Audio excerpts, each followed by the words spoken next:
is something strangely terrifying about the stillness of the night. When the street's empty, the streetlights flicker in the distance, and everything seems frozen in a heavy stillness. That's when certain things come alive, things that daylight never reveals. In the pitch darkness, perceptions shift. Every creak of the floorboards, every breath in the dark, every shadow that moves silently suddenly seems charged with menace. These aren't urban legends, nor are they horror movie scenarios. These are events, lived, told by those who have actually experienced the anguish. In this video, I will tell you 3 true stories, occurrences, in the middle of the night, when insecurity becomes palpable, and the world seems to be tipping into something darker, more disturbing. Make yourself comfortable, turn off the lights, and most importantly, stay awake. Some things don't like to be observed in the dark. Story 1. The shadow behind the door. Rain poured down on the windshield of the old Clio as Elise wound her way through the country roads, tired but soothed after a long dinner at her friend Laure's house. It was nearly midnight when she parked her car in the driveway of her isolated house, nestled in the heart of the Normandy countryside. A thick, reassuring silence enveloped the place, broken only by the lapping of the rain. She grabbed her bag, closed the door, and quickly rushed into the house. A shiver ran through her as she closed the door behind her, more from the damp than any real discomfort. But when she took off her coat, she stopped dead in her tracks. The light in the upstairs hallway was on. She stood frozen for a few seconds, her heart beating faster. Yet she was certain she had turned it off before leaving. She had lived alone since her divorce and had gotten into the habit of systematically checking every room, a precaution that had become almost a ritual. She slowly climbed the stairs, inspecting each room. Nothing. No one. She turned off the light and went back downstairs, thinking that maybe she had forgotten after all. In the kitchen, she poured some tea, trying to relax. But just as she raised the cup to her lips, a very faint sound rose behind her. Footsteps. She jumped, straining her ears. It was coming from the stairs.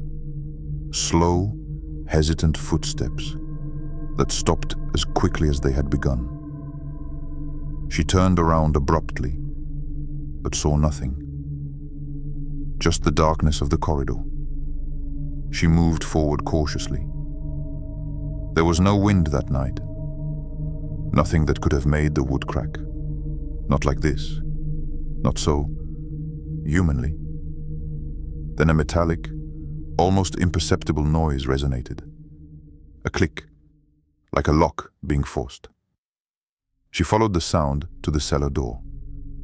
A chilling detail struck her. It was ajar. Elise felt her stomach tighten. She always locked that door. It was a habit, ingrained since she moved in. The cellar had always made her uncomfortable, with its damp walls and dark corners. She would never have left that door open. She took a step back, her throat tight, her breath short. Should she call someone? The police? Maybe it was nothing. Maybe... She reached out to gently close the door. But at that precise moment, a figure appeared, silhouetted against the darkness at the bottom of the stairs. A human form, still, silent. Elise screamed, stepped back quickly, and grabbed her phone. With trembling hands, she dialed the police station. The voice on the other end of the line told her to stay calm, leave the house if possible, and not touch anything. She ran out, barefoot in the rain, waiting for the flashing lights with her heart pounding. The police arrived about 20 minutes later. 3 officers methodically searched the house while a 4th took his statement. A few hours later, the verdict was announced. Someone had been living in his cellar, discreetly, for several weeks. A mattress had been found in a corner, along with canned goods, dirty clothes, and even a switched-off cell phone. The man, a homeless man in his 30s wanted for theft and burglary, had taken refuge in the basement after spotting the empty house one weekend when Elise was away. He hadn't left since. He had slipped into the house on nights when she was sound asleep. He ate whatever he found in the fridge, put everything back in place, and moved around silently. But that evening, something had gone wrong. Perhaps he had gotten too comfortable, or perhaps he had decided he didn't want to hide anymore. Since that event, Elise has never lived alone again. She left the house shortly after, selling it at a loss, unable to spend another night there.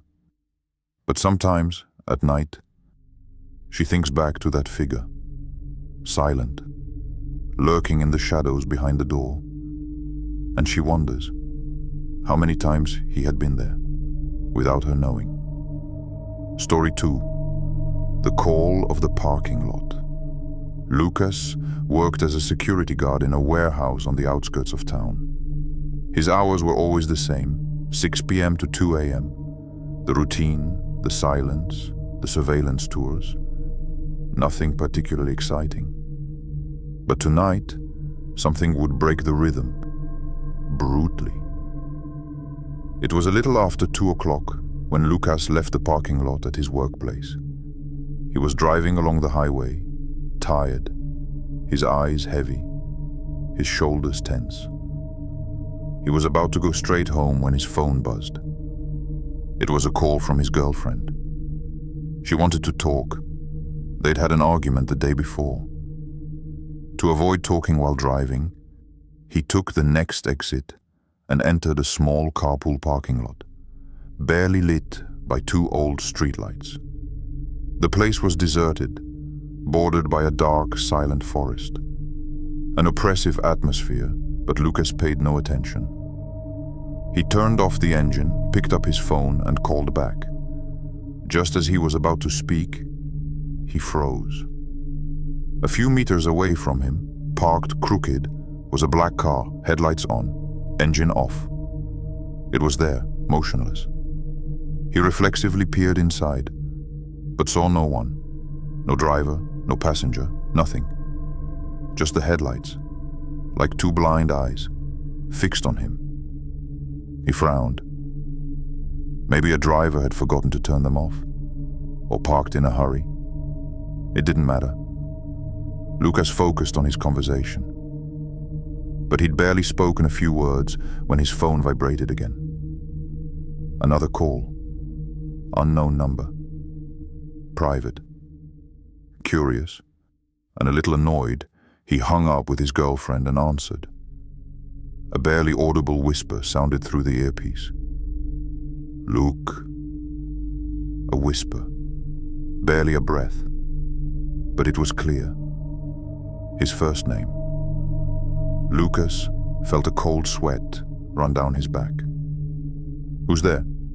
he asked, his voice more tense than he intended. No answer, just a muffled noise, like a scraping, followed by a dull thump. Then the line went dead. He looked around. The parking lot was still empty. The black car was still there. But that one detail suddenly caught his attention. The sound of the knock, just before the call ended, was coming from nearby, from the other car, from the trunk, to be precise. He slowly opened his door. The night's chill gripped him. He glanced nervously around him and cautiously approached the black car. The closer he got, the sicker he felt. A faint smell of dampness, an unpleasant chill on the back of his neck, shortness of breath. He finally reached the trunk. He bent down. Nothing unusual. But just as he was about to straighten up, boom! The trunk shook under a violent blow from inside. Lucas jumped back, his heart in his throat. Then again, boom, boom, boom. Someone was banging loudly from inside the trunk. Lucas pulled out his phone, his hands shaking, and immediately called 911. His voice cracked, but he managed to give the exact address of the parking lot. A few minutes later, what seemed like hours, 2 police cars arrived. The officers asked him to back up, then inspected the car. The trunk was pried open, and inside, curled up, her wrists tied, her eyes full of tears, a young woman. She was alive, but in shock. Lucas later learned that she had been abducted earlier that evening at a gas station several miles away. Her captor had mysteriously abandoned the car with its headlights on, for some unknown reason. But what froze Lucas forever was what the police discovered on his phone after recovering the recordings of the unknown call. The number was withheld, and yet, the young woman's phone, left switched on in the trunk with her, showed an attempted call at the exact same time. She hadn't been able to call. She was tied up, and the call hadn't come from her. So who, or what, had said his name into the earpiece just before the shots? Lucas never returned to that parking lot again, and since that night, he has never answered a withheld number. Ever. Story 3. The Crying Baby. It was 3:42 a.m. when Leah opened her eyes, pulled from sleep by a strange noise. At first confused, muffled, then clearer. A pleur. Baby crying. She sat up in bed, her heart pounding, listening intently. Again. But high-pitched, piercing sobs rose from the 5th floor hallway. Incongruous, even impossible, sounds in a university residence strictly reserved for students. No children were allowed there, no couples with babies. Just young adults like her, slogging through classes, all-nighters, and exams. She sat for a few seconds, at first thinking it was a dream or a forgotten video in the background. But the screams continued, irregular, heartbreaking cries, almost too much net to come from an apartment. She picked up her phone, started the voice recorder almost automatically, then crept to her feet. She approached her door, her ear pressed against the wood. The crying now seemed just beyond. She didn't dare open the door. Through the peephole, the hallway seemed empty. The crying stopped abruptly. A heavy silence fell, leaving his ears ringing. She went back to bed, the recorder still on her nightstand. The next morning, she listened to the recording. A minute of silence, then the tears. Clear. Real, but at 2 minutes 17 seconds, something else. A voice. Low, deep, murmured between sobs. She turned up the volume, trying to understand. Shh, don't cry. She mustn't hear. His blood freezes. The voice was not that of a child, nor that of a mother. It was male, slow, almost reptilian in the way he stretches, curls up between the baby's moans. Leah instinctively stepped back from her phone, as if the voice was about to come out.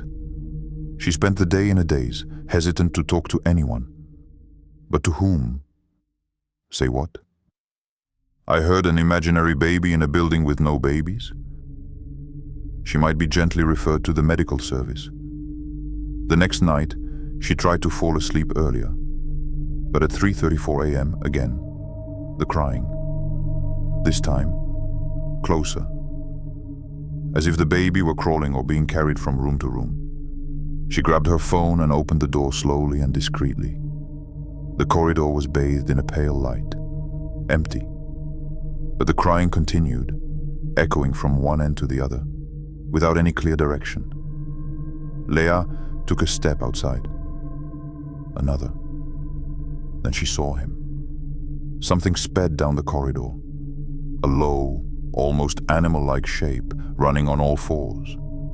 Too fast for her to make out a face, a pale shadow sliding against the opposite wall, disappearing around the corner of the corridor. She slammed the door, backed up to her bed, panicking, with phone still in hand. She didn't dare sleep. Dawn finally chased away the sounds. The next morning, she went to see the night security guard, a man in his 50s with a tired look. "Excuse me, has anyone ever reported strange noises to you at night? A baby crying?" The man slowly raised his head. "Fifth floor?" She nodded, surprised. He sighed deeply, looked around, then beckoned her over. "You're not the first. There have been 3 reports in the last month. Always between 3 and 4 in the morning. Always a crying baby. We checked the cameras. Nothing. Each time, the hallways are empty. But how is that possible? Is there an explanation?" He hesitated, then added in a low voice, "Last year, a student who lived here committed suicide in his room. Before that, he'd gone home to his parents for the holidays. He killed them all. His partner, their baby. Then he came back here, like nothing had happened. No one knew he had a family. He lasted a week before jumping off the roof. Leah felt her throat tighten. And you think it's him? His spirit?" The man shrugged uncomfortably. "I don't know what I think, but the last student who saw the thing left his room 3 days later. And maybe you should do the same." That night, Leah didn't sleep a wink. She sat with her back against the wall, watching. The crying returned, of course, but she didn't open the door. She just listened and recorded. One last time. The night has always had this strange ability to distort reality, to make noises more threatening, silences more oppressive, and shadows more vivid. In each of these stories, it was precisely in the eerie stillness of the night that everything changed. No witnesses, no backup, just them, facing the unknown. It's when the world sleeps that the most primitive instincts resurface. Fear, intuition, paranoia. And sometimes these aren't just feelings. Sometimes there really is something or someone lurking in the dark, waiting for us to let our guard down. And you? What would you have done in their place? Would you have had the courage to open the door, to pick up that phone, or to stay there, motionless, listening to the cries in the night? Tell me in the comments if you too have experienced a strange night or a situation that you have never been able to explain. If you enjoy these kinds of stories, don't forget to like the video, subscribe, and hit the bell. Because more disturbing stories are coming soon. And remember, some nights aren't just dark, they're watching you, watching.